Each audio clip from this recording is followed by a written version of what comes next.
বন্ধুরা, কেমন আছে সবাই? আশা করি সকলেই ভালো আছো। আজকে দেখো কীর্তন শুনতে যাচ্ছি। বাড়ির সাইডে কীর্তন আছে তো, সেই জন্য কীর্তন শুনতে যাচ্ছি।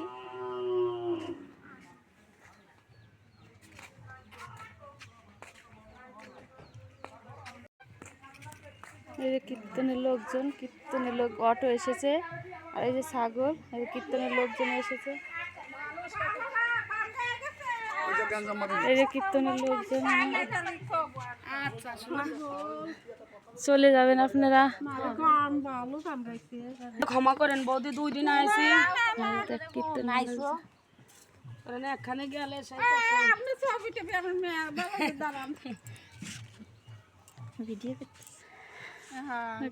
ওরা কীর্তনের লোকজন, নাম কীর্তন শেষ হয়েছে তাই বাসায় যাচ্ছে।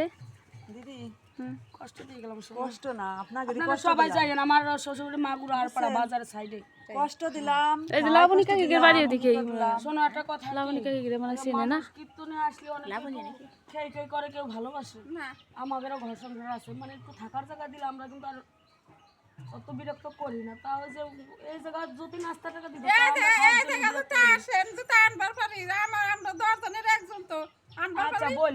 এই বাড়ির ভিতরে থাকার কোনো ইয়ে না, আমাকে তো আগে তো থাকার কোনো নালে রুম পরিষ্কার করে দিতাম, কত সুন্দর হইতো।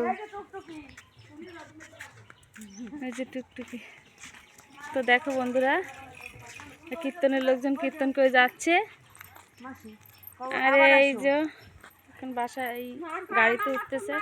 পাপড় বাধা কিনে দিতে বললাম না, শোনা পরে খুঁজে না না মনিক পাপড় খাবে না, পাপড় খাবা মানে আমি পরে পাইলাম না খুঁজে। শোনা মনিকে টাকা দিয়ে যাচ্ছে পিয়াক্ষীকে।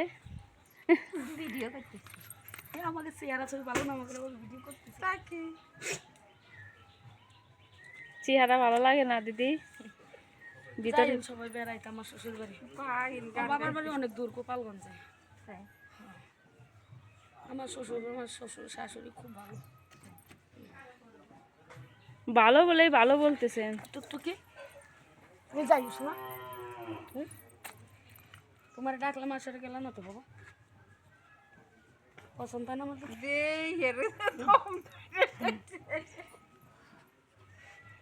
তোমার গলায় তো আছে চল্লিশ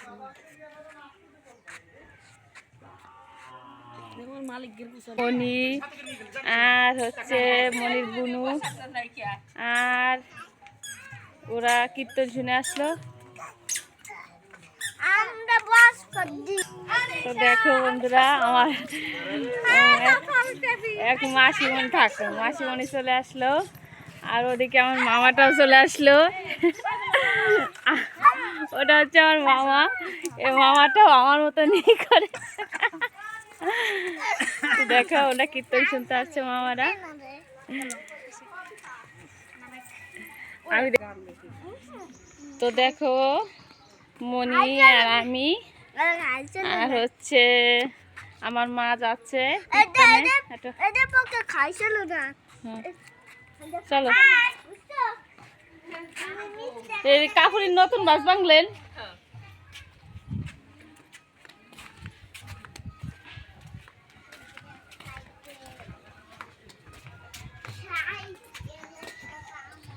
এটা হচ্ছে কাকিদের কাপড়ের দোকান, ওই পাশ দিয়ে যাওয়া লাগে।